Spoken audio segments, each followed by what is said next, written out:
Take advantage of the Boxing King Media discount at BYD Sheffield.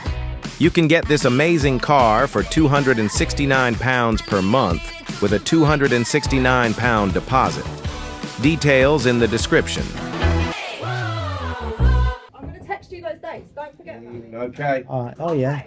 No, you just text me. All right, Spencer, I don't know if you want me to keep that in here. Some ladies just saying, text me some dates. Yeah, she wants Oasis tickets because she knows I'm connected. There you go. Just for Mrs. Oliver, if she's watching, she's after tickets. That's it. Absolutely. Yeah. Spencer, how you doing, mate? You're not in the talk sport bubble today, so we've managed to drag you out. We're in London for the Ben Whitaker, Liam Cameron press conference. Ben is quite interesting, that press conference. Ben, I'm assuming he was joking. He said, yes, I did quit. It didn't bite to anything and just kind of ran with it. Well, it has to, don't he? Because only Ben Whitaker knows what really went on then. Only Ben Whitaker knows whether he was looking for a way out or whether he was genuinely injured. Now, I'm going to break this down for you. So, look, the fight was a fight that we thought was a sort of development fight for Ben Whitaker. You know, no disrespect to Liam Cameron, but we thought that Ben Whitaker was the kid that, like, Liam Cameron was put there to give him that test, but Whitaker was going to come through. Anyone that thought Cameron was going to win that fight, you know, would have been, you would have thought, like, slightly delusional, because Whitaker, it was a heavy favourite going in. But as that fight was unfolding, you're going, hold on a minute, there's a changing of the tide here. Cameron's growing in confidence. He's doing really well. His game plan's perfect. He's better than I actually thought he was going to be. You know, he's had his troubles outside the ring, and you just didn't think I didn't think he was up to that sort of level.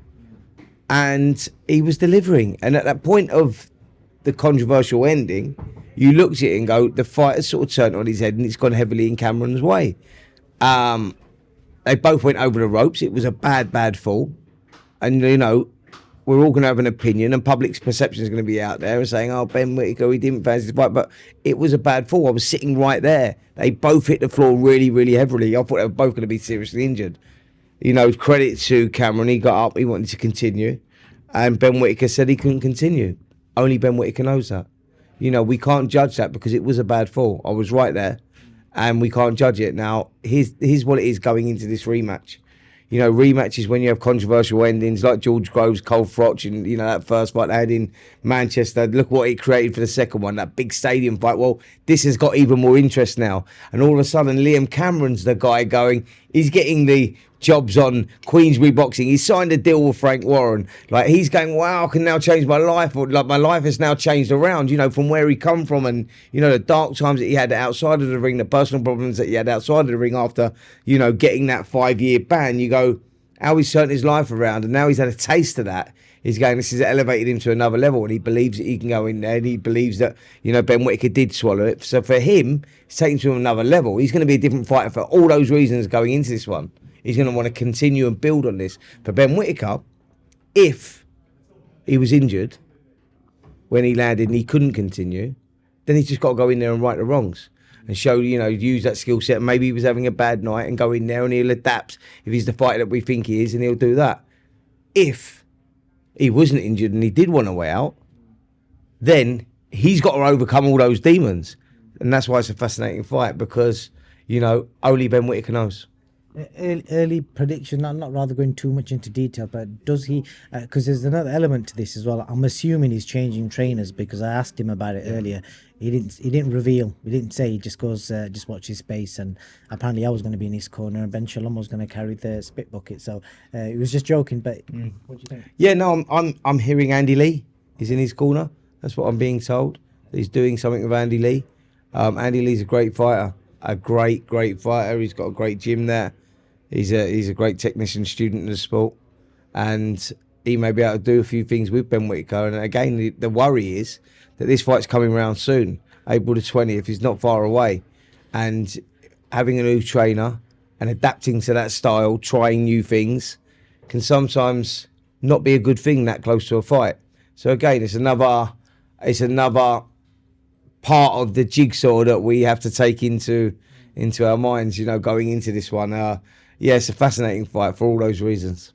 I was making a prediction earlier speaking to him. I think this event could potentially be one of the highest viewed Sky Sports free-to-view shows, because the numbers that him and Liam Cameron done after the controversy were crazy. Just the Wayne did 20 million on an Instagram page. Liam Cameron did crazy numbers post fight. The build up, etc. I think Khan Vargas is the highest viewed free to view event from what I know of. This potentially could come close. It will. It won't come close. It will. It'll smash it because of the controversy surrounding it and because of the social media presence that Ben Whitaker has got. And the following that Ben Whitaker's got, you know, he's the Marmite guy. Do you love him? Do you hate him? You know, do you like all that flamboyant stuff? Sort of like a little bit like a Nazim Hamid type guy. Can he back it up? And that's been the big question, because when you deliver that and you present yourself like that, you have to back it up. And that's what I say. He brings that crowd with him, the love and hate one, but it's huge, huge numbers. And for Liam Cameron, that story of the way that he's come back, you know, after the adverse findings that he had, 5-year ban that he took, heavy ban for that, by the way, took a 5-year ban. His career, his life spiraled out of control, put on all the weight, was drinking loads. You never thought he was going to come back. All of a sudden, he comes back and he delivers that out in Saudi Arabia on the undercard of Better Be Evan Bivol against all the odds. And that's why now he's sort of become a little bit of a nation's sweetheart. People just love the story. It's inspirational. He's turned his life around. He's turned his career around. And so we've got a clash of styles and a clash of personalities. Makes it a great fight. And that would do huge numbers. It will. And just a last couple of things. We saw Frank Warner move over to the zone.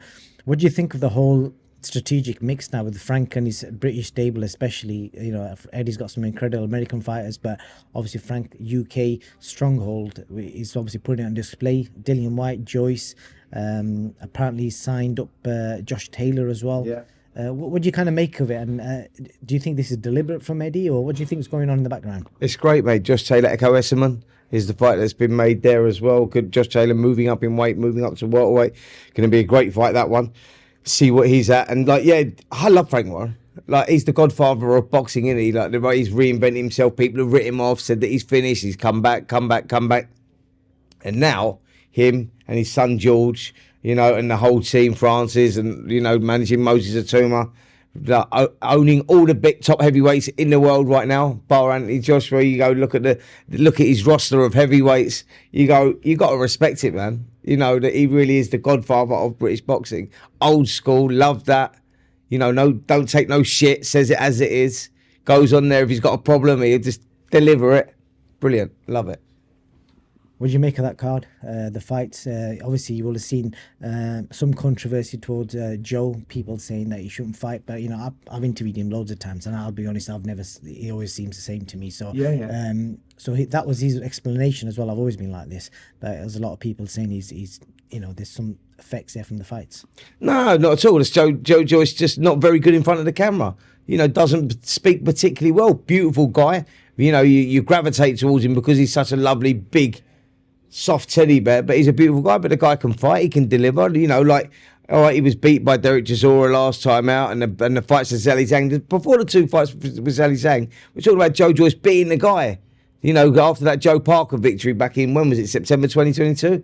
You looked at that victory lap performance and you go, well, mate, he's going to take some beating. He loses back-to-back fights against Zhang Zhang, looks terrible against Derek Chisora, and you think that, you know, that's how quick careers turn around. Now people are saying, you know, should he still be fighting? You know, is it at that level? Well, guess what? Dillian White's there as well. I think it's a great fight for that reason. Matchmaking's perfect because the loser quits. Nowhere to go. Finished. The winner kicks on and tries to get himself back in the mix. So it's an interesting fight. And I love Lawrence Okoli, Richard Riakporhe on that bill as well. What a fight that is. You know, it was going to happen at cruiserweight. We now get it at heavyweight. Okoli has developed into a heavyweight. He's had that one fight, but he's had time to grow, and he isn't a naturally bigger guy. Riakporhe stepping up for the first heavyweight fight to go in against Okoli. It's brilliant, mate. I'm really looking forward to it. It's a great card. I'm going to pretend to be Simon Jordan. I'm going to disagree with you. I think the loser in the main event is not the end of the road, because I think Derek Chisora has proven you can take as many losses as you want, but if you can fight at the top level and compete, you can just keep having different fights. Do you know what? You using Derek as an example, you're totally right, because when Derek lost to Joseph Parker a couple of years ago, I actually personally rang him and went, he's been in the studio with me today, by the way, and I personally rang him and said, it's done, mate. You've done well. You've been a great ambassador, a great servant to the sport. It's time to hang him up, Del. And we've all said that now for a few years. And the guy keeps delivering. He goes and wins an eliminator against Otto Wallin on Saturday in a Rocky-style fight. The crowd were going absolutely mad for him. You go, that is entertainment. He's delivering. He deserves that farewell fight. He deserves it at Tottenham Stadium against Alexander Usyk. And by the way, Alexander Usyk yesterday, to our TalkSport website guy, Louis, he said, they asked Alexander Usyk, who's the toughest fight you've ever had? I know because I was there, and he told Louis it was Derek Chisora, but he's also told me it was Tyson Fury. So yeah, well, Derek, listen, the only words I've heard was Derek Chisora. I go, so what I'm saying is that Derek is a tough guy to beat. Yeah, all right, it's hard. Every fight is hard, and we all want to see him retire. 50, and I want it to be and I want it to be done. But he deserves a stadium fight. And you know, if you're going to look at it, you go, I don't want him going back in with Dillian White again. I don't want to see him back in with Joe Joyce again. Like, I don't want to see him in one of them slugfests. It's going to be a riot, you know, sort of war again like that. You go, Alexander Usyk, give him a chance, give him a shot at, you know, could you imagine that story, mate? Like, he's rebuilt his career, come back. He's had Gerald Washington, he's had Joe Joyce. And he beat, who was the other one he beat? He's won 3 in a row now. Anyway, Joe Joyce, Washington, and Wallin. I'll say Wallin. What am I talking about? Yeah, last week. Fucking hell, brain's gone. Yeah, so many names floating around the head. Yeah, I'll say Wallin. And you just look at it and you go, he's put himself in the IBF number 2 ranking. Well, just give him his shot, man, because he's going to have his 50th fight anyway. Let it be a big one. Fair play. I don't know if Usyk will do a voluntary defence, but I think from what he told me, he's waiting out for Parker. He is. Usyk's waiting for Parker Dubois. Usyk said he's got 2 fights left, didn't he? That's what I'm saying. He gets Parker Dubois, winner. He comes through that, and he might go, you know what? This is what these heavyweights are like. Fury done it actually to Del Boy as well. He went, I'll give you another shot. What I'm saying is, they gain that respect. It's a gladiatorial sport, man, and they all go in there and they give it their all. And Usyk might go, you know what? I want to have a fight where that, you know, that I don't want to give someone like Moses Atuma the opportunity, this young gun, the fire coming through, because I don't want to undo my legacy. And it may seem like a safe fight to him to take someone like Derek Chisora. So who knows, mate? Like, you know, this heavyweight division right now is funny. All these fights are being made. We could see Del Boy in his last fight. It could take place over in Africa. We could have Martin Bakoli against Anthony Joshua or someone like that, and Del Boy on the undercard of that. I mean, that's the reality of what could be happening now. I think from what he told me, Usyk is going to fight the winner of Dubois Parker, try to be undisputed again, and then he's going to have a homecoming fight in Kiev and bow out. I think that's what I'm feeling. Yeah. Maybe Chisora Usyk in Kiev. You never know. Last thing I've got to ask you, Spence. I don't know if you saw the video of Anthony Joshua the other day that went viral. He put some stuff on his Snapchat and basically said that he's reaching out to God to touch his soul and bring light to him again. And he was playing some verses from the Quran in the background, and he was saying how he was touching his soul. And then he said he basically wants God to put light on him to try and conquer the world again. I don't know if you saw the video, what you kind of made of it, and have you reached out to him? I actually didn't see that. It's the first time I'm hearing about it now. You telling me that? Seems out of character, if I'm totally honest, to Anthony Joshua. But, you know, perhaps he's soul searching right now, you know, trying to rediscover himself, and perhaps that's a way of him trying to do that. You know, everybody's got their means and their ways, and perhaps that's AJ's way.